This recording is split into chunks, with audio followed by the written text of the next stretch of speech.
Hello and welcome to Booked for Success, a show where we talk about books, the books that transform our lives. Once in a while you come across a book that just changes your whole life, and today I am really excited to be talking to a young man who's written a book that will surprise many if you look at his age. His book is called Becoming 19, and his name is Sipho Yedidier Kazutu. His name is interesting. Okay, I'll just get you to tell us more about that. Welcome, Sipho. Thank you so much. We want to talk about your book, but before we get into that, I just want to know a bit about Sipho. Who is Sipho? All right, so Sipho is just a young man, Right. I like to call myself a simple person, but people don't like the description much here. So I'm a young entrepreneur, an author, a speaker.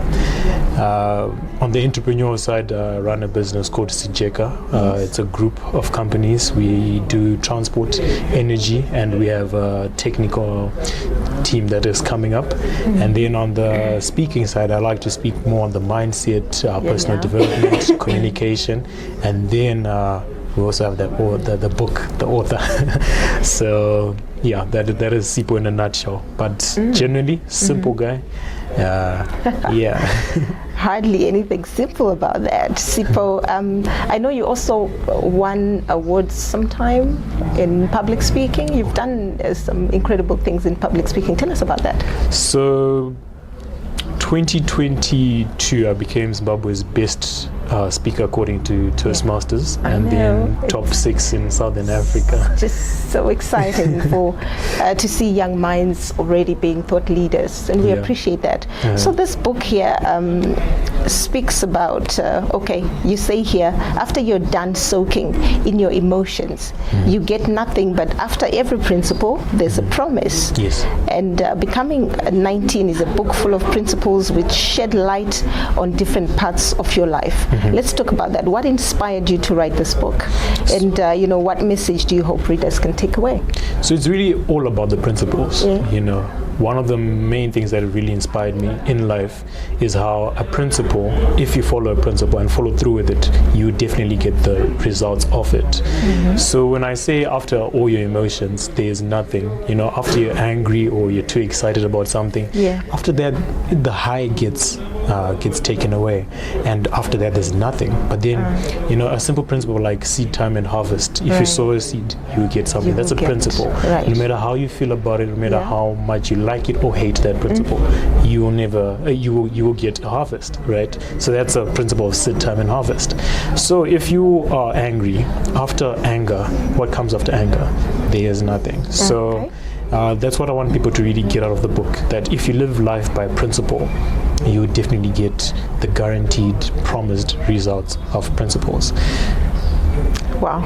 Do you have a personal story maybe that could kind of just shed more light for us? A personal story that led to you exploring this theme of your book? Sure thing. So growing up, one of the things that, I was not necessarily a bright student in school. I was quite naughty, mediocre. I would play in your number 10s, 15s. At the worst, I was number last in class, which only happened once. On another day, I would want to know about that naughtiness.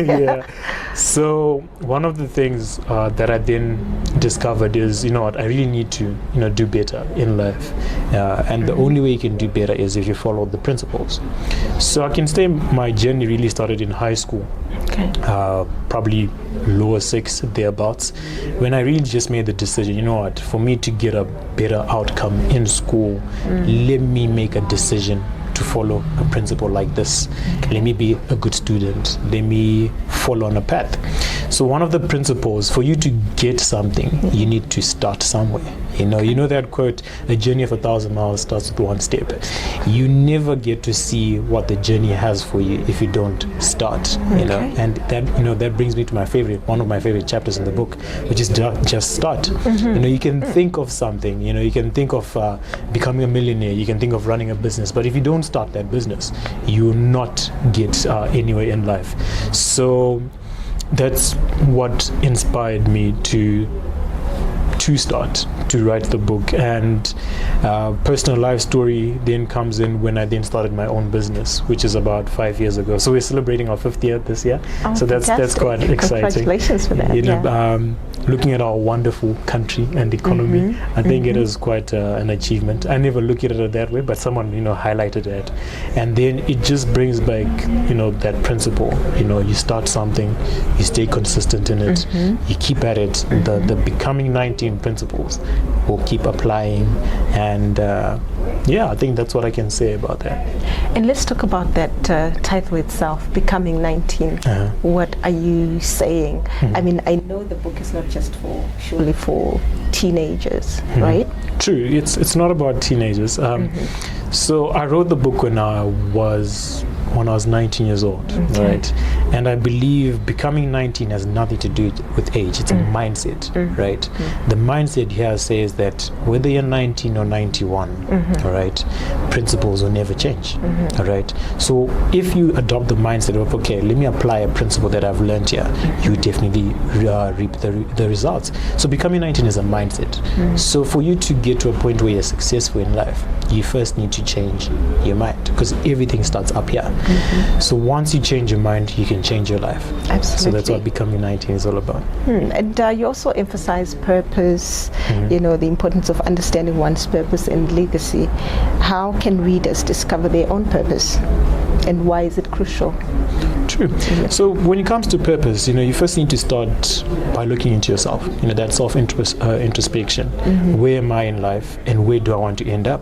You know, some people might say, I don't have a dream, or I don't know what to do in this life. But you know, once in a while your mind wanders off into some dreamy place you want to end up, you know. That right there are hints towards your purpose. You know, you might find yourself always thinking about, you know what, I need to run in the Olympics, you know, or play basketball. You know, I want to be like LeBron James or Michael Jordan, or you know, one of the businessmen in Zimbabwe, you know, Strive Masiwa, or you know, any of those people. You emulate those people. Those are hints towards your purpose. So firstly, you need to introspect, look at where you are, reflect on that, and then say, for me to get to a level where, for example, Strive Masiwa is, or anyone that you emulate, you then look at that, and then that then becomes your purpose. So for you to then start building towards your purpose, that's when you come down to goal setting. All right, you set a goal, write it down. I like this verse in the Bible, Habakkuk 2 verse 2, write a vision, make it plain.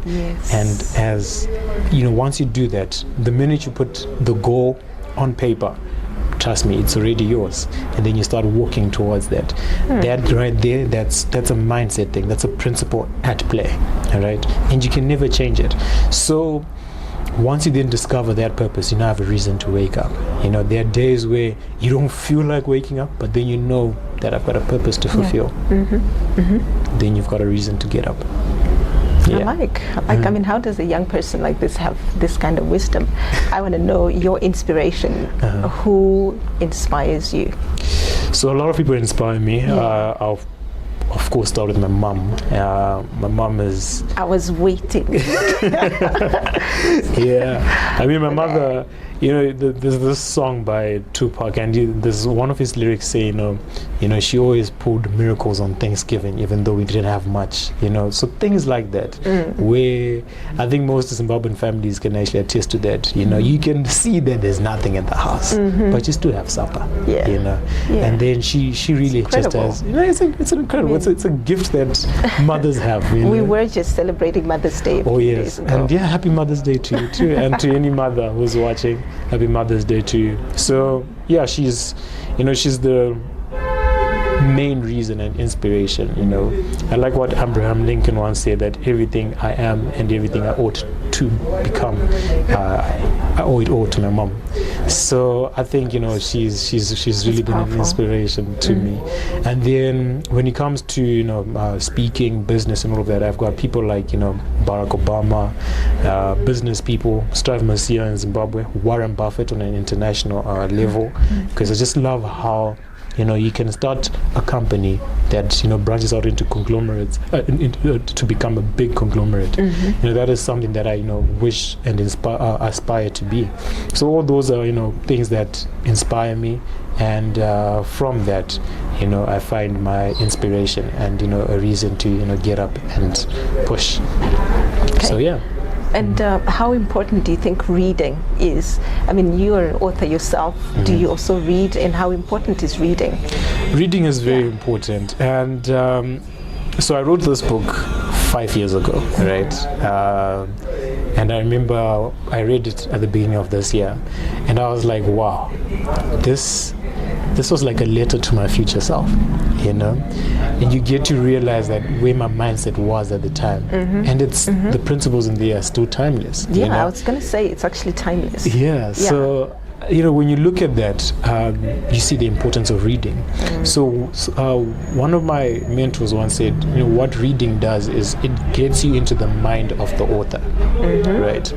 You aspire to become a successful person, and someone who's successful, and they have written a book. Right. So what do you need to do? You need to open the book that they wrote, because maybe 40 years of experience has just been compressed into 100 pages. So don't rob yourself of the vision of yourself that you can become if you read that book. So it's all about that mindset thing. So when you read a book, you are feeding yourself. That's personal development, and you're feeding your mind. So it's very important when it comes to reading.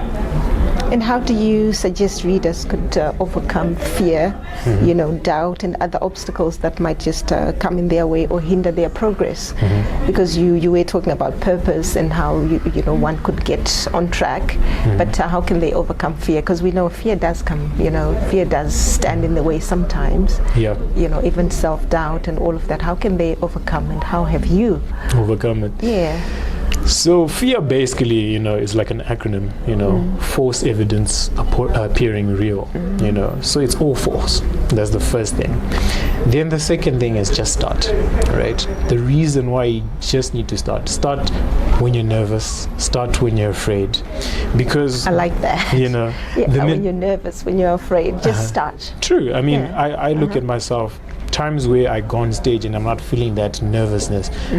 Part of me yearns for that, because I know if I go on stage and I speak with that nervousness, that speech is going to be very good. Okay. And I'll tell you what I then discovered. When you start something whilst you're afraid and you're nervous, you're stretching yourself, because you're stepping out of your comfort zone. So start wherever you are. If you're in a place where you're just comfortable, you're not growing, right? And in life, we are meant to grow. We're meant to become. It's a never-ending journey of becoming. So if you're listening to this and you're a reader, there's that idea that keeps coming back to your mind. There's that book, there's that speech, there's that side hustle that you have been thinking about. Just start, jump. I like this one thing that happened to me in high school. I only learned how to swim when I was 16, 17. So I went to the swimming pool, and then my coach was like, I went to the coach, I was like, sir, I would love to learn how to swim. And then I was like, no, it's okay. Just go stand by the deep end. I went and I stood by the deep end. And then he took his first round. He was yelling at every student in the swimming pool. And you can see how rough, swimming coaches can be. So he went his first round, went behind me, and he passed me. Got comfortable standing right there, standing by the deep end. He does his other round. The next time he came towards my side, as he was walking behind me, he just pushed me into the deep end. Splash! I'm trying to stay afloat. I'm sure I drank half the water in the swimming pool. And then someone then came in to save me. Right? It was like, good. Now you've conquered the fear. Now you've set your goals. What do you want to do? So I want to swim for the first team. I want to play first team water polo. I was like, okay, it's okay. Now that you've conquered water, you've jumped into the pool. Start training. All right. So I remember after I jumped in, Wow. I went back to the basics, right? Started right. training with 4 months. So you can imagine this big lower six. You imagine this big lower six, and he's training with 4 months or learning how to kick, holding on a board. But then determination came into play because I didn't want to stay there for long. I wanted to swim with the big guys. All right. So I remember within the first week, I was now able to swim a whole lap by myself. Okay. By end of the third week, I was now able to tread water, in the deep end and stuff like that. By the time the term finished, I had qualified to make it into first team. That's By incredible. end of year, they made me swimming captain. So it's all about It's an incredible story in itself. Wow. It really is. Wow. So it's one of those things where, you just have to jump, because you never know. Jump. The how-to comes in whilst you're in there. I like this one analogy is sometimes you need to start the plane, and figure out how you're gonna fly it, but get the plane moving. You never learn how to pull the steering wheel so that the plane. You can only learn how to do that whilst you're in the cockpit. Take charge of your own life. Start. So that is what is important. There you have it. On conquering fear. I mean, I like your story about that swimming, the determination you had, and how you just conquered that. True. Yeah, and on building wisdom and relationships, you highlight the importance of learning from others and building meaningful relationships. How can readers cultivate these relationships, and what benefits can they expect? I mean, networking, relationships, how important is that? True. So relationships, I wish I learned this from my mom much sooner. She always used to stress about it. Relationship is like one of the greatest wealth things that you can have. There's a quote that says, your network is your net worth. It's a very true statement. I think it's a principle in its own. So relationships are very important. And I have a story to back this up. I remember there was a time when we wanted to expand our business to Mutare. And I really didn't know where to start. But a relationship that my mom had cultivated in Mutare got me a place to stay, and it got me a start in Mutare. So that is an example of what a relationship can do for you. When I look at the clients that we have in our business, right, most of them are with us because of the relationship that we've cultivated with them. Someone might come in with a better deal, but then because we've got that relationship with them, they will actually refer you to another client because you've developed not just good services, but a relationship with them. So that's the importance of cultivating relationships. And it just takes that one step. Introduce yourself. Hi. I was going to ask how best can one then develop these relationships? True. So it's all about that first step. Hi, my name is Sipo. I'm into transport. I'm an author, and you started from there, right? What most relationships want, or what I've discovered they need, is you need to bank into that relationship bank account. We call it the emotional bank account. You sort of deposit something, you offer value in return for value. Because if you don't offer anything, then it's just a take relationship, and it gets to a point where that relationship becomes one-sided. So there has to be a balance in the scales. And wearisome. Exactly. For the one that's always giving. That is true. So even when it comes to mentorship, mentorship is a two-way street from what I've discovered. As a mentee, what value are you offering to your mentor? When you say, so and so, please mentor me, right? What do you have that will be worth the mentor's time? So it's always all of those things that you also need to look at. Always give value for value. I like what one of my mentors once said. It's like, pay your school fees, right? Especially when it comes to relationships. A simple thing of, sir, I'd love to learn this from you. Can I take you out for coffee? Maybe you know where their favorite restaurant is. There's no way they will say no. They'll give you 30 minutes, right? But in those 30 minutes, make sure, firstly, you're paying for the coffee. That's number one. Number two, make sure you make it worth their while. Do your research. I remember I met one of my mentors this week. They only gave me 20 minutes. Okay. Can you imagine? Just 20 minutes. You better know what you want to say. So you have to know exactly what you want from true. that relationship or from that conversation. And it has totally, helped me with the direction of my life and where I want to take my business, where I want to take my speaking. And it has helped me to set new goals. So it's the importance of relationships, knowing what you want from a relationship, knowing what you can offer in a relationship. All of those things are very important. And since your book is for both the young and the older generations, what advice do you have for each? For each? Yeah. So obviously the first thing is, I'll start with the most basic principle in the book. Your life is a script. Right? Whether you're young, whether you're old, take charge of your life. Take control. Take responsibility. As a young adult, obviously the first maybe 20 years of your life, they're directed by what your parents say. But you get to a point where your decisions start coming into play. What decision are you going to make towards what you want to achieve in life? And maybe you're now all the way up there, 40s, 50s, and 60s. It's never too late to start. We had this one quote in high school. I went to Prince Edward School, by the way. So most people might know this about the school. People call us a sporting academy because we are really great in sports. But we had this thing where towards exams, our prefects used to say, Bafana, it's never too late to start studying. And that quote really helped us. It became a mindset, that, what, last minute might actually help. I don't advise it. If you're a student and you're writing exams this year, please study on time.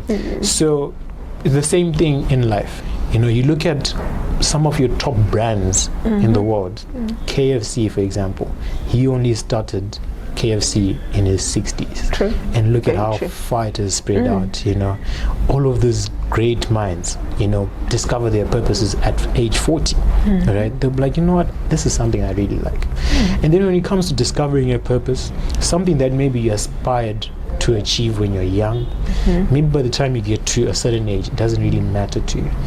But the thing is, at any point in your life, have something that you're targeting, because you don't want, if you're living life without a goal or a target, you're like it's like you're shooting into a dark room. You've got the best arrow, it's the sharpest, and you keep pulling and you're just shooting into a dark room. So at least have a target. So that's something that I would also advise. And then in everything that you do it with excellence. Don't be mediocre.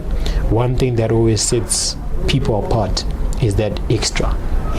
Most people are ordinary, right? But for you to get into that high echelon or that top space, just a little extra, just that 0.1 might set you apart. That extra mile. That extra mile. True. I remember when we watched the Olympics, I think was it last year, the person who won the 100 meters race, he won it by milliseconds, just by milliseconds. That made the difference. Imagine, and he got gold. Incredible. So just put in that extra effort, read a little bit extra, practice a little bit more, wake up earlier than most people. All of those things, they compound as time goes, and they help. And what's the benefit of intergenerational sort of connections? What can age groups learn from each other, the young and the older generations? I see that you also tackle that. What can they learn from each other? What can young people learn from the older generation? And is there something the older generation can learn from the younger generation? From a cultural point of view, I think we get a lot of our identity from the older generation, So learning what they experienced, will help you to, maybe stay in line when it comes to morals and all of that. Then when it comes to life success in general, when you speak to someone who has been alive for a long time and they've been in business for a long time, they will tell you mistakes that they've made, right? And tell you things to avoid so that your life is better and your journey to success is much easier. I like what Jim Rohn once said. He says, yes, learn from your mistakes, but learning from other people's mistakes makes your journey much simpler. So it's not always good to get into your own mistakes and then you learn the lesson, but then the older generation can teach you the way because they've walked the path before. And then the younger generation, obviously we're always coming up with new ideas. Absolutely, so I would say the older generation, you know, always look at what the youngsters are looking forward to or the innovations that they can bring. Those are things that they can learn from that. But there's also an interesting quote that says, age does not guarantee wisdom and youth does not guarantee innovation. So there's always that, you know, be wise about where you're getting your advice from, whether if it's from a young person or from an older person. Always use discretion and, you know, a wise heart to take advice. Wow. There's so much that we can talk about. This book is, it may look, you know, tiny, but it is full of wisdom. There's so much. You've also touched on personal growth and development, impact and influence. There's just so much that you've touched on in this book that I would like to just find out from you. Maybe what's the most important thing you'd like people to take away, and just how you feel this book should have an impact on how you just envision it influencing other people, your readers, basically. So I would say take all and leave a legacy is the main message that I want people to get from here. So what do I mean by take all, leave a legacy? By take all is go out there, achieve all your goals, get all the accolades you can get, you know. That's the take all part, you know, go all out. And then leave a legacy. Most people think about legacy as an inheritance, wealth, and, you know, just money and trophies. Those are good things, you know.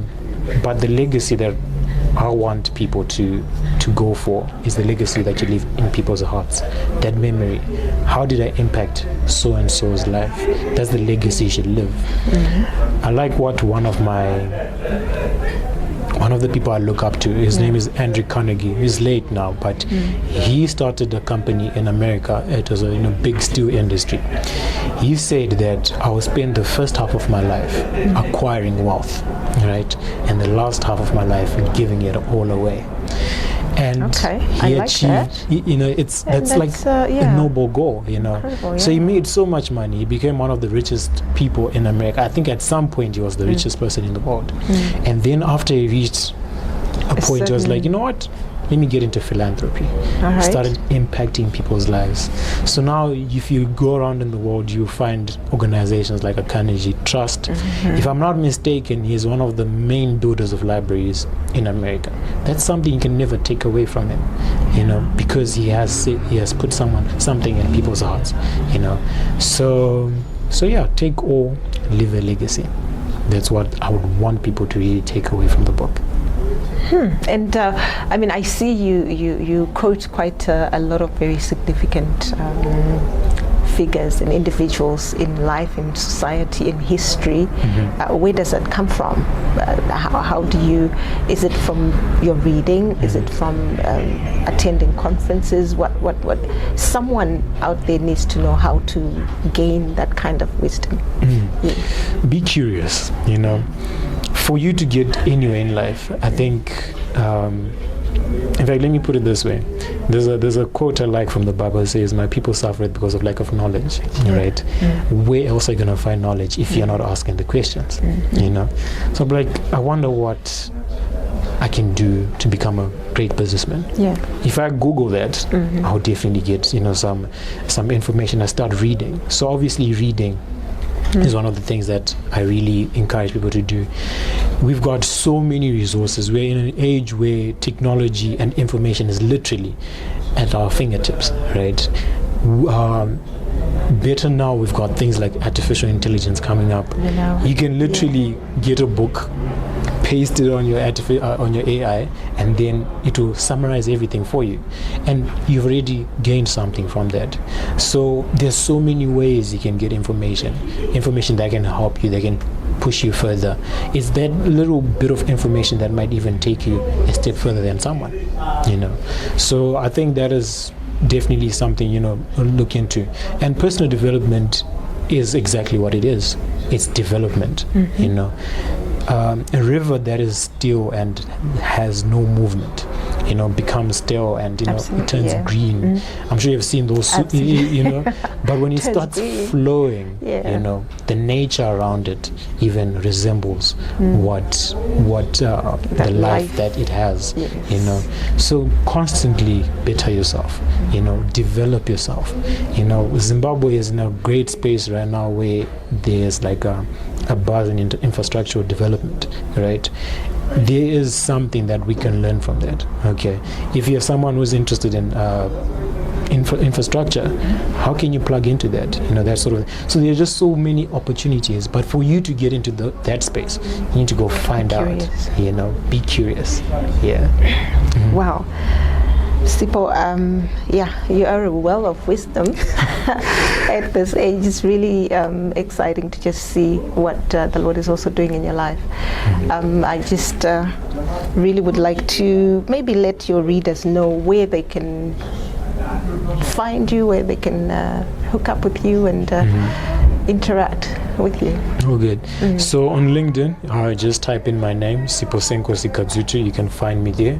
Instagram, use my second name, Yedidaya SK. Yeah. So just, but if you just type my name on Google, I noticed. Would you spell it, because it's misleading. Alright, so in pronunciation, it's so Yedidaya SK. It's JEDIDIAHSK, and you can use that on Instagram. You'll find me there. And then for my contact details for bookings, 0714 887 333. You can get in touch with me there. And I think those are the easiest places to get to me.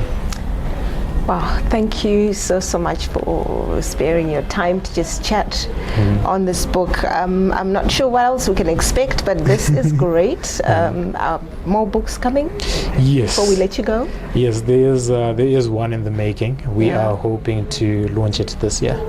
So fingers crossed, and I hope it's going to be a great one. Okay. Yeah. And a quick shout out to your mom. Yes, quick shout out to mom. I love you. Happy Mother's Day. I know you're watching. And to all my younger siblings and to the youth of Zimbabwe and the world, we have the opportunity to do something great. So be great. Go take over and leave a legacy. Thank you, Sipho. Thank you so much. Thank you. Yeah.